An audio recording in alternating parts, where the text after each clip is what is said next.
I'm Debbie. And I'm Alison. And we're the Poltergals.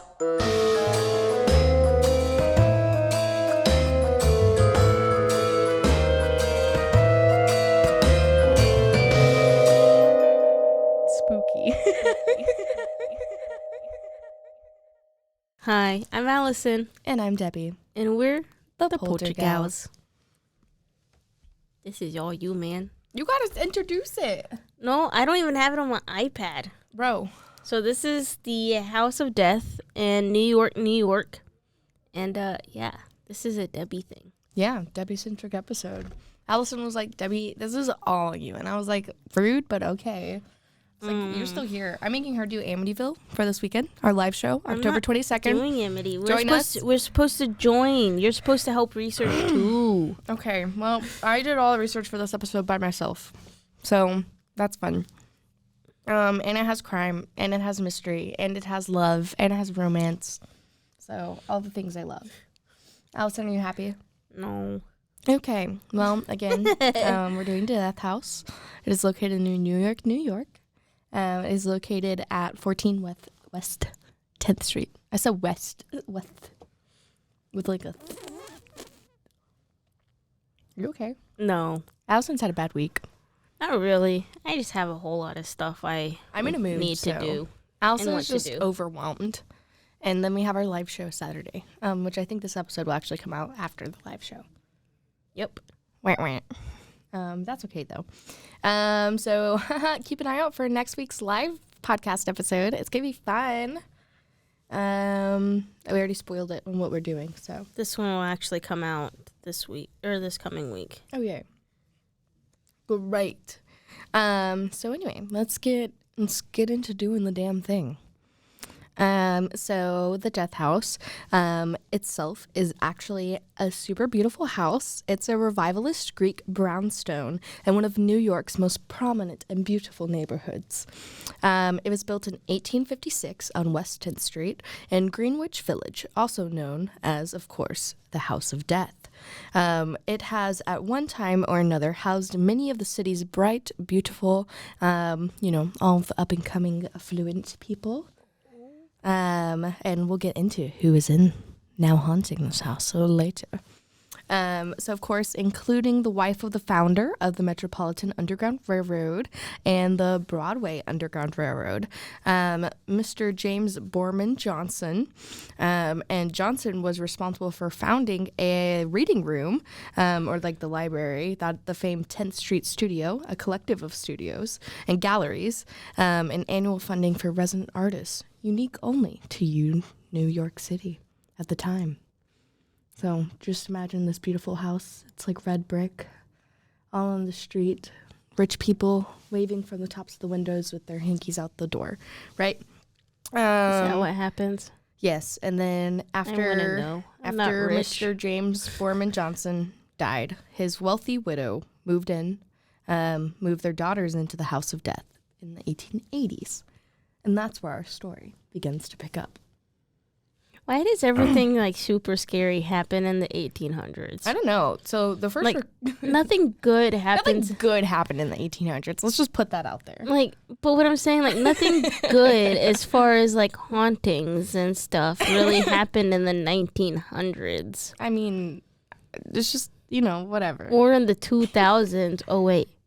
A lot has happened. It's been bad. The 2010s, 2020s, not looking too good. We'll see what I guess early 1900s was okay as far as spooky, but you had the flu, which is basically exactly what we're living through now, which is, yeah. There's so much terrible things that happened. And then you had a few wars in the 1900s. Yeah. That'll do it. Those were really bad. Those sucked. Just a few. Those were I could think of at least two that involved. At least two. At least two that were global. And two. I could think of one that was specific to a country, but at least two that were worldwide. Well, this story and the first recorded incident to this house happened in 1897. So that's where our story picks up. Are you ready? I guess. So the first recorded incident of bad luck was in 1897. So the celebrity, Fred H. Andrew, and the new owner and occupier of 14th West 10th Street had a moment of bad luck. During his residency, as described in the New York Times as of August 9th, 1897, Andrew had a moment of reckless bicycle riding, in quotation marks, that caused him to actually hit a boy around 8 years old, and that boy then suffered a broken leg, and Andrew was arrested. So this is just beginning. So that doesn't make sense. He was recklessly bicycling. How do you recklessly bicycle? Like what I'm imagining is like one of those like with like the big wheel, like in the front, and then it's like I'm so high up. Oh no, little boy. Oh. No. Also, how do you break somebody else's leg? Like it would be understandable if he broke his own leg, but the fact that he broke somebody else's leg while he was on the bike. He was reckless bicycle riding. What can I say? That doesn't make sense. But this is just like dipping our toe into the pond of this house. So I wanted to include it in here. But the most famous tenant of the house is Mark Twain. I'm not going to lie. I really haven't read any books of Mark Twain. Oh, what? I know of him. Uncultured swine. I know of him. Like I know who Mark Twain. I literally read them in high school. I did not. Did you just like fake it? I didn't read any of those. What? Were you in AP English? Yeah. Okay, well that's why. I'm sorry. I'm smart. Us normal people that take thoughts. regular English do not read any of that. I'm a thought with thoughts. No, here's the thing. We did not do it in theater. We did not read it in English. Wow. I did not care. Well, you better care about him. I did not give 2 Fs. Well, when it came, he's the star of our show I today. gave all A's and B's with the occasional C when it came to school. Ew. But I never had a C. Actual school, forget about it. I did have a C in college, but that's my husband's fault. I showed up and then did what I had to do and then got out. Wild. That's baffling to me. I didn't care about school. Wow. Well, anyway, so Twain, whose real name is Samuel Clemens, was a resident at the death house only 3 years after this cyclist had started the chain of bad luck. So Mark Twain only lived in the house for a little over 12 months, so about a year-ish. And at the time, he was actually battling bankruptcy and was turning out some of his rushed but most classic works. And he was also fighting depression. And that's why this episode is brought to you by BetterHelp. No, it's not. Stop lying. Do we wish? Yes. Do we wish? Yes. One day, maybe. So Twain, of course, was noted as an actual ghost skeptic, but he actually wrote a lot of a clear and plain paranormal experience that he had at this house. So remember, the previous owner had died. His widower moved in with their daughters. And then in about another 100 years, so this was in the early 1800s, in the 1890s, that cyclist guy took over and then broke that kid's leg and then got arrested. And then Mark Twain moved in only 3 years after that. So one evening, he actually witnessed a large piece of wood kindling move in the air all by itself. Thinking the wood was being moved by a rat that had some use for the wood, a new piece of furniture perhaps, he actually tried to shoot at this floating piece of wood with his gun. Because, yeah, that's what normal people do. They're like, oh, there must be a rat or something definitely moving this kindling and like this little spark through the air. Oh, yeah, huh? Okay, I'm going to shoot it. So he shot at it with his gun, and then it suddenly fell to the ground, surrounded by a few drops of blood. Now, he didn't actually see the rat. Like, it was just that piece of wood that was, like, he thought was on fire. And then, like, he sees it on the ground, surrounded by blood. Gross, right? So, at the time, of course, rats outnumbered people in New York, as I think they still do now. With Pizza Rat. But the house was actually not noted for even having an infestation at the time, and Twain maintained that the blood was that of a rodent and not that of a ghost. And I mean, I don't know if ghosts bleed, but like, that's suspicious. Right? I don't know. Thoughts? I don't have any. I'm just listening, and I'm like, that's okay. Anyway, so Mark Twain, again, was a wild guy. And then after Mark Twain, there was Jan Bryant Bartell. So her and her daughter took up residency. Again, she's another famous author. I'll get into more about her in a minute. Just listen. Gosh, Alison. Quit trying to jump ahead. So yeah, they took up this spacious apartment on the very top floor. So they're now on the top floor. So this was around 1957. So we're fast forwarding. Fast forwarding. That's the word I'm trying to say. So Jan Bryant Bartell was actually a famous actress and psychic. Ooh. And writer. She moved into the apartment that originally was for the servants. So the servants would be on the top floor, as we talked about, kind of with the East Terrace house. How, like, they would be up there, and then they'd come down and help all the other people that were living in the house, whatever. But they only had one servant. Well, they East had, Terrace. this is New York. They had, I mean, actually, they didn't really have, like, slaves, so that's good. But servants. So Bartell actually then decided to write about her experiences that she was having in this house.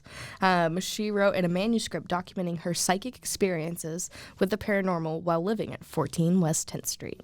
It was titled Spindrift, Spray from a Psychic Sea. Don't know what that means. Spray from a Psychic Sea. That doesn't make sense. Listen, it was back in the 1950s. They didn't make sense. Back in the 1950s, we still spoke the same English that we speak today. I mean, I think it was just more of like a fancy, like fancy.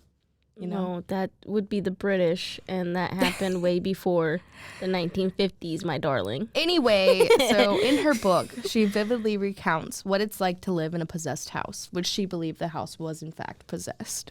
The book was actually very well received, and it's received many favorable reviews. The affecting prose is very flowery, and it actually paints a picture of a woman at the edges of our world, on the border to yet another world, unseen. Again, she was a psychic, so maybe she had some little... So Bartell writes of experiencing visions and hearing many unexplainable sounds around the house. And here's actually a little excerpt from Spindrift. Are you ready? Yep. Like a game of 10 little Indians, death began to occur in the house. The first to die was a dog, Jan's own beloved Penelope. But within 24 hours, she was to learn of the death of the first human tenant. Whether by heart attacks, suicide, or murder, the deaths came in rapid succession. In terror, the 9 little Indians gone, the Bartells moved far away from the Greenwich village, but the haunting followed them. Dun dun dun. Yikes. Yeah, and then after the completion of Spindrift, Jan Bartell became the 10th to die. Oh, no. Yes. So Bartell died shortly after completing the manuscript in what one might consider mysterious circumstances. So people are already questioning that. She, of course, was also a sufferer of depressive episodes, and there were rumors of many suicide attempts that had happened while she was in the house first and in and out of the house. Her death lent credence to the legend of the House of Death and its curse, because she already made a book about it, and then she doesn't end up dying. So that was pretty terrible. However, there are still many skeptics. And then, like, I put, like, ... And, like, in the notes I put... Dun, dun, dun. Yikes. And who'd be texting me? Don't know. So now you're asking, now Debbie, so far these have just been like deaths that might be a little mysterious. But like, where's the crime? This is supposed to be hauntingly true crime. Duh. Well, of course, crime happened in the House of Death. And this is the incident that actually gave it the name, the House of Death. So welcome to the crime. So on the evening of November 2nd, 1987, New York City witnessed a genuine tragedy at the House of Death. This was the murder of Lisa Nussbaum, or Nussbaum, Nussbaum, Baum. And it has a twisted plot worthy of Hollywood's horror flicks, which actually is pretty cool. Not the murder. The murder is not cool. It's very sad, actually. So get ready. So first I'm going to read like the little blurb about like what exactly happened, and then we'll get on to it afterwards. So around 6:40 a.m., 911 operators got a pressing phone call from children's author and editor Hedda Nussbaum.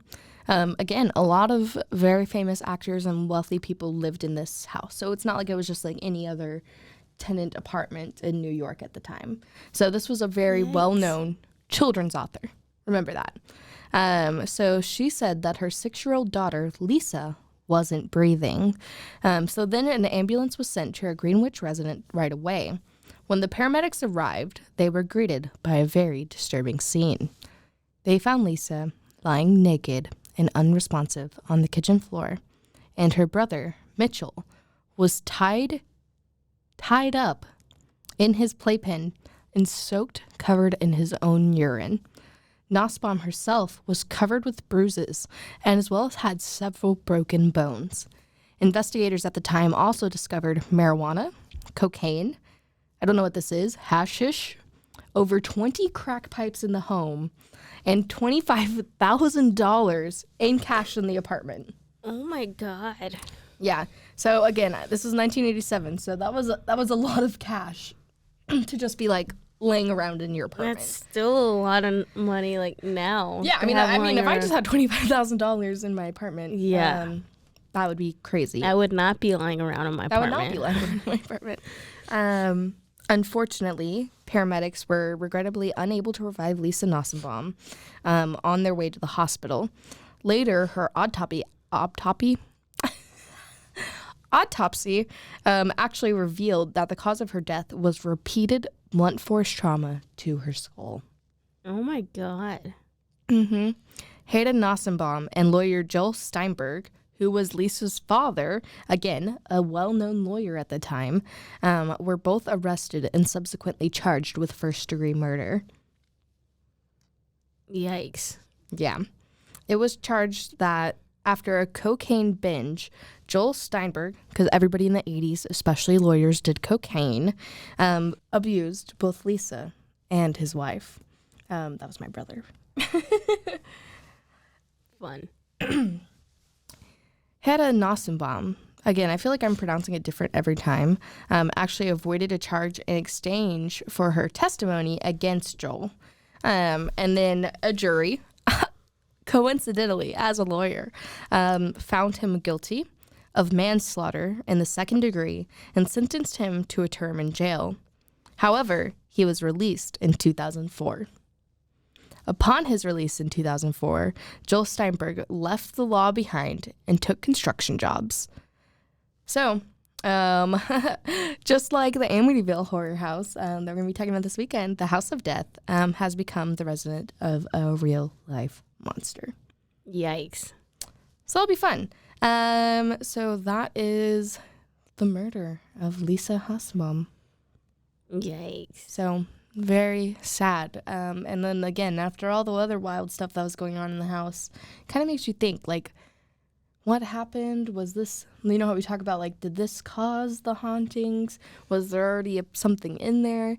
Because we have records all the way dating back to the early 1800s that something was in this house. And it was not good. Not good at all. So I guess it's time for a commercial break. Yep. Commercial break. And this week's commercial break is, why have we not done a commercial break, Debbie? Because we have missed the last few weeks. I know. How dare us? Because we're doing our things by ourselves, so we just keep forgetting. How You gotta remember. dare us? See, I broke it up in very clear sections. So I have history, true crime, the crime, hauntings. How dare us? All right, are you ready? Yep. And welcome back. I hope you guys listened to some good commercials and found out some stuff.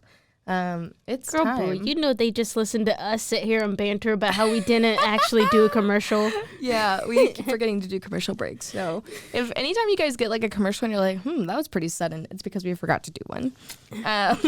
Or if you watch it on YouTube, you just get a, oops, we forgot. Oops, we forgot. Here's a break. But anyway, it's time to get in the hauntings, Allison. Are you ready to get spooked? Yep.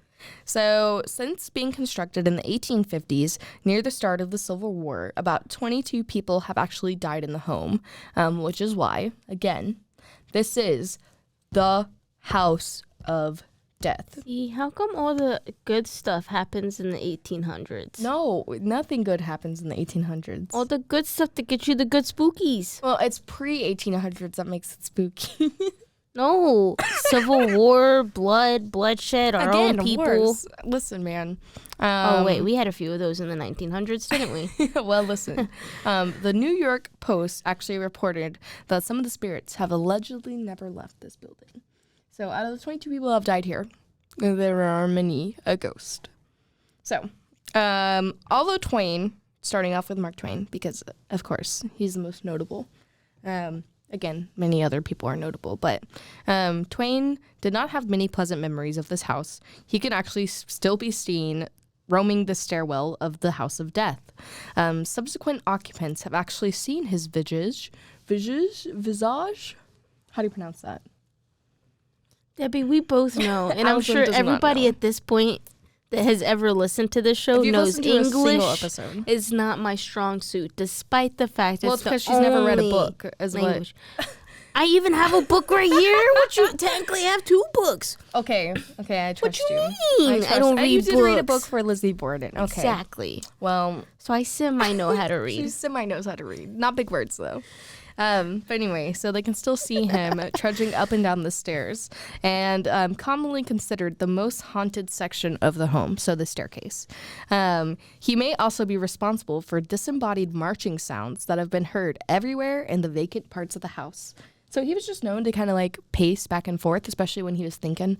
Remember, he was like super depressed and like bankrupt at the time and like trying to crank out these like terrible books, but like were actually good. So like, I don't know. Is Mark Twain still haunting the house? Maybe. Well, one notable Twain encounter was reported in the late 1930s. So again, this was before the murder. So by 1937, the house on West 10th Street had been converted into a co-op building made of 10 spacious condo apartments. One of the shortly after the building transformation, a newly resident mother and her daughter actually bumped into Mark Twain's ghost while he was perched on the window seat. He then nonchalantly approached the pair saying, "My name is Clemens, and I has a problem here I gotta settle." Like, they literally saw a full apparition ghost sitting in the stairwell, and he said, "My name is Clemens, and I has a problem here I gotta settle." What was his problem? I don't know. What don't be know. the problem, dude? Tell me. Well, he did not tell them, and he disappeared literally moments later. He just disappeared into thin air. So they're like, "Oh, that wasn't actually a dude. Oh, okay, that's fine." And again, remember, Mark Twain's real name is Samuel Clemens. So, if the ghost says, "My name is Clemens," and you did not know, so what would you think? So that's pretty fun. I'd be like, got a blast. I got a blast. What problem he had, he needed so badly to settle, he did not share, but it was likely a financial one, because again, he was bankrupt. It's sad money can keep one from resting happily in peace. It's also a mystery why Mark Twain, who died in Danbury, Connecticut, not at the New York house, still appears so often here. Yikes. Maybe because he was so tortured while he was here. Ooh. Maybe that's why he still remains. So that's interesting. Now moving on to Bartell. Again, the psychic. Bartell. Oh, Bartle. Good. Bartle. Change that one letter with the letter after, and you got something else. What? You got the cartel. Hey, maybe. Anyway, Bartell reported almost immediately that there was, in quotation marks, a monstrous moving shadow that would often follow her around this house. So that's fun.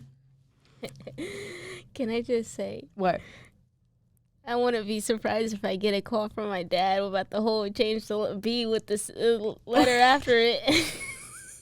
Allison, we're trying to stay on track here. And wait, you want me to stay on track? Oh, yes. You know I'm the reason why we go off the rails here. You know You're the problem child. I'm solely responsible for it. It's fine. It's like your first step to solving your problem is admitting you have a problem. Yeah, but that doesn't mean I want to solve the problem. Maybe I want to keep the problem the problem. Okay, there you go. Well, back to the monstrous moving shadow that's following this poor woman around her house. Right. Yeah, let's talk about that. So that's fun. She actually one time wrote that she had seen a ghostly figure of a man standing in the hall. And remember, Bartell moved in after Twain, so maybe it was Twain that she just saw standing in the hall. Bravely, she actually reached out and tried to touch whatever she was seeing. She felt something, but nothing like she'd ever felt before. She described it as, again, in quotation marks, a substance without substance, chilly, damp, diaphanous, a marsh mist, or a cloud, or of ether. I could feel my fingers freeze at the tips. They were numb, and yet they tingled. In the split second between contact and recoil, the scent came, fragile and languorous and sweet, unbearably, cloyingly sweet. That's what she wrote in her book. Yikes. How do you feel? How does those descriptions make you feel? What are your thoughts, feelings, and emotions, Allison? Sounds like a ghost.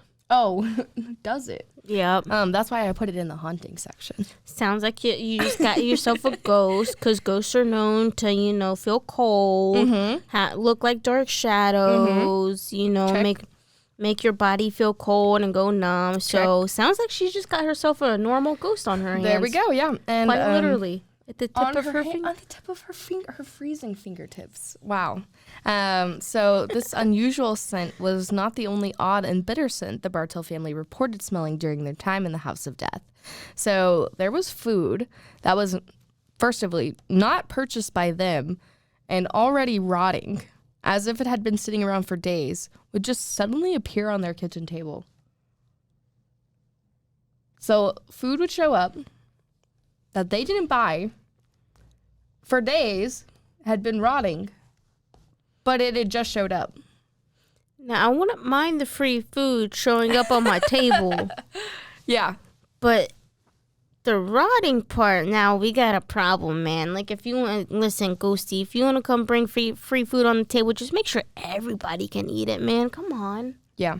Let's not be wasteful. So I don't know. Maybe just some weird rotting food would show up. Their many small animals would also often become aggressive for no reason, as if disturbed by invisible enemies in the building.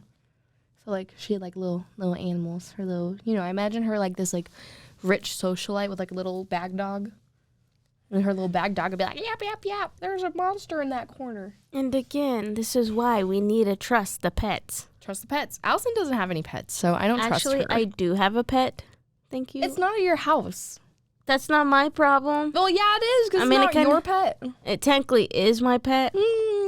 If you looked at the paperwork, it's mine by default because it's actually legally my husband's, and because I'm married to my husband, therefore that dog's also mine. It's your adoptive child. It's your stepchild. The only reason why we don't have it at our house is because, well, we have to fix our fence, and our dog is very well known of jumping fences. You saw our dog. So tie him up in the backyard. Yeah, no. Why not? Do you have any trees in your backyard? We do. But fun fact, the state of Texas changed the laws that if you have a big dog, they have to be on a 10-foot leash. And I'm just not about that. I don't... Listen, if my dog is going to be roaming around, it might as well be freely roaming around my backyard. Bro, just get like a 50-footer. That's what we got. No. He's going to be... like a regular leash. He's going to be freely roaming. So we got to fix our fence. We got to fix our fence, too. If I'm going to have my doggy there, he's going to be a bougie dog. He's going to have no leash. He's going to be able to pee and poop wherever he pleases and within the yard. Uh-huh. And then, And then guess what? I'm going to train him to come inside so that way when it gets nice and cold, he has a nice warm house. Aw. Well, we better hurry up on that because fixing. I need a bougie dog. And he's a big, gentle German Shepherd Husky mix. Oh. Well, back to the paranormal. So trust your doggies. Trust your dogs. Trust your dogs. Dogs sense things that we could never sense, which is why I love having them. Also, I feel like way safer having dogs in the house. Says the one that literally got dogs by default. Listen, man, you're supposed to be dog sitting. Don't listen. And then you got it's a long story. And then you just I got a whole podcast episode about these dogs. Just know I have 2 dogs, not by choice, by accident. As most good things happen, by accident. Anyway, Bartel was a true believer and took the proactive step of employing a paranormal expert. So they actually came and investigated what was causing these terrifying realities for these poor, terrified tenants. You want to know what they found? Ghosties. The investigator confirmed that the couple had what they had believed from the start. The investigator proclaimed that there was an upward of over 22 spirits at the House of Death. Crazy. How that number 22 aligned with another number. If you guys don't know that, but 22 is actually my lucky number, so that's kind of like, ooh, it gives me little goosey bumps. They said besides Mark Twain, he mentioned a woman in white. Gross. Get out of here. A young girl and a gray cat. Sally? Well, what's funny about the little girl is... her name's actually Sally. Well, it could be Sally, no. But Lisa. So remember, this was actually being taken place around like the 1950s. So this was before Lisa had been murdered. So there might have been another little girl that had died in the house. Oh, no. So again, maybe it was like one of those like weird happenstance things. But yeah, and then also a gray cat. I want a little gray cat ghost. That's cute. And then after Lisa's horrible murder, the happenings of the House of Death were spreading to the neighboring houses on the street as well. And then in the apartment complex next door, residents started to notice flickering lights, and several residents actually reported a ghostly female figure in a long gown wandering a corridor. So this isn't just their house now. This is affecting their neighboring apartments. It's the neighborhood. It's the neighborhood's going. What do they say? What's like other than I was gonna say the neighborhood's going to shit, but isn't there like another saying? It's a ghost hood. It's a ghost hood. Ooh, welcome to the ghost hood. It's the ghost hood. Welcome to the ghost hood. Ooh, I like that. But anyway, so their next door neighbors were saying that they were seeing this woman and other things like that. And then a resident photographer had apparently been seen, had seen this woman in the long gown floating through doors and apparently had been doing this for over 20 years. So this photographer guy was like, oh, I thought that was normal. This has just been going on for 20 years. That's fun. You don't just live with the ghost on the day-to-day? Oh, man. I thought this was just normal for everybody. Oops. And then, of course, in the main house, the stairwell continues to be the nexus of ghost activity in the building. The dark and wide antique stairs are where many of the ghosts still make their appearances to this day. Yikes. Stairs are a vortex. What can we say? I mean, you either got the stairway to heaven or you got the hell's bells. So, you know. That was a highway to hell. Stairway to heaven. I mean, you also got a highway to hell too. But yeah, there you go. Whatever. But anyway, so yeah, that's all for the House hell's of Bells, man. Hell's bells. Yeah. Ring-a-ling-ling-ling-ling. Okay, well, what did you think of today's episode, Allison? Oh, wowzers. Are you ready for this weekend's live show? We're getting pumped. Well, it's not going to be this weekend. Already happened. It's going to be in the past future, the future past. We're doing Back to the Future things right here. That doesn't make sense. It's okay. But anyway, all right. Well, thank you guys. Thank you for listening. Don't forget to go follow us at the Poltergals. If this is your first ever episode, thank you for listening all the way through. As you can tell, we're crazy. Yeah. Allison's the worst. But, like, in a good way. Hi. Anyway, so again, go follow us. We're at _Poltergals. And if you know anybody that wants to come on our show to be a Polter pal, reach out. Yeah. Also, don't forget to comment, like, subscribe, follow us on Rogue Media Network and everywhere else that you get your podcasts. Okay. Bye. Bye. You've been listening to The Poltergals, a Rogue Media Network podcast.